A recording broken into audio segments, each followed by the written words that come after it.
تو وہ کردار اور ایسے ہونے چاہیے کہ وہ کرنے چاہیے، جو بھی ان کو دیا جاتا ہے رول وہ اس طرح کرنے چاہیے کہ تاکہ مطلب جیسے سچ مچ لگے نہیں یہ وہ کردار وہ رول ادا کر رہے ہیں۔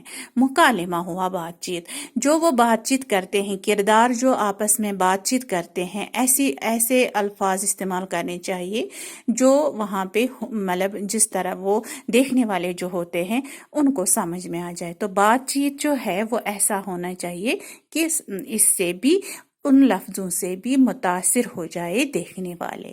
مرکزی خیال جو ہے مطلب اصل موضوع کیا ہوتا ہے، اس میں کس پر روشنی ڈالی گئی، کس پر ڈرامہ بنایا گیا ہے۔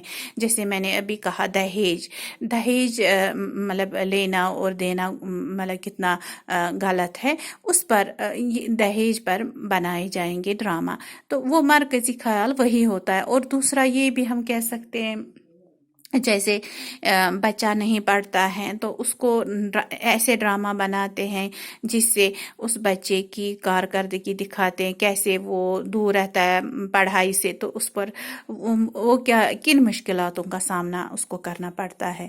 تو اس طرح سے یہاں پہ دکھایا جاتا ہے کہ کس پر بنایا گیا ہے ڈرامہ۔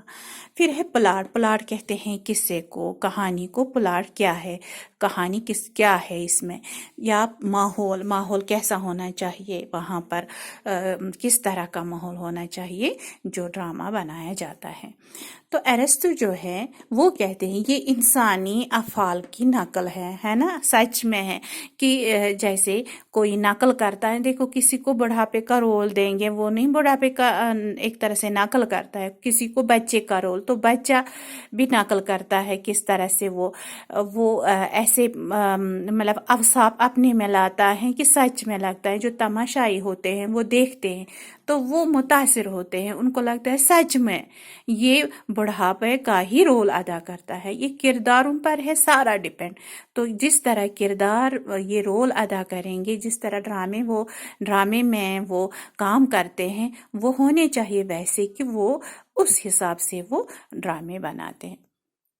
پھر ہے ڈرامہ ڈرامہ جو ہے ناول یا افسانہ تحریری ادب نہیں ہے۔ دیکھو ڈرامہ جو ہے یہ ہم ایسے ہی نہیں پڑھیں گے جیسے بک پہ ناول یہ تحریری لکھا ہوا یا افسانہ، یہ تحریری کا مطلب ہے جو لکھا ہوا ہوتا ہے۔ ناول جو ہے وہ پڑھتے ہیں ہم، ڈرامہ جو ہے وہ پڑھتے ہیں ہم، تو اس طرح سے ناول جو ہے وہ پڑھتے ہیں ہم، اور افسانہ جو ہے وہ بھی ہم پڑھتے ہیں، پڑھ کر اس میں بھی ایک طرح سے کردار ہوتے ہیں، مگر وہ بات چیت کے ذریعے ہم سمجھ پاتے ہیں یہ کیا کہہ رہے ہیں۔ مگر ڈرامہ جو ہے انسان ہی ہمارے سامنے آتے ہیں، کردار جو ہوتے ہیں وہ انسان ہی ہوتے ہیں، جس سے وہ عملاً دکھاتے ہیں کہ ہمیں وہ جب بات چیت کرتے ہیں، وہ جب چلتے ہیں، وہ جو رول ادا کرتے ہیں، اس سے ہمیں سمجھ آتا ہے کہ ڈرامہ کیا ہے، بلکہ اسے اس سٹیج پر عملاً پیش کیا جاتا ہے۔ جو ابھی میں نے کہا کہ اس سٹیج سب سے اہم ہے اس میں،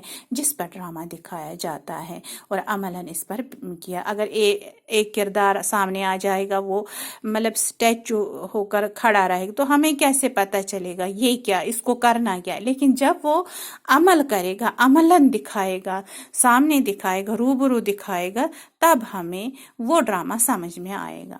تو کہتے ہیں ڈرامہ جو ہے دو طرح کے ہیں، ایک تو ہوا المیہ، دوسرا ہوا تربیہ۔ المیہ یعنی ٹریجڈی جس کو بولتے ہیں، تربیہ یعنی خوشی۔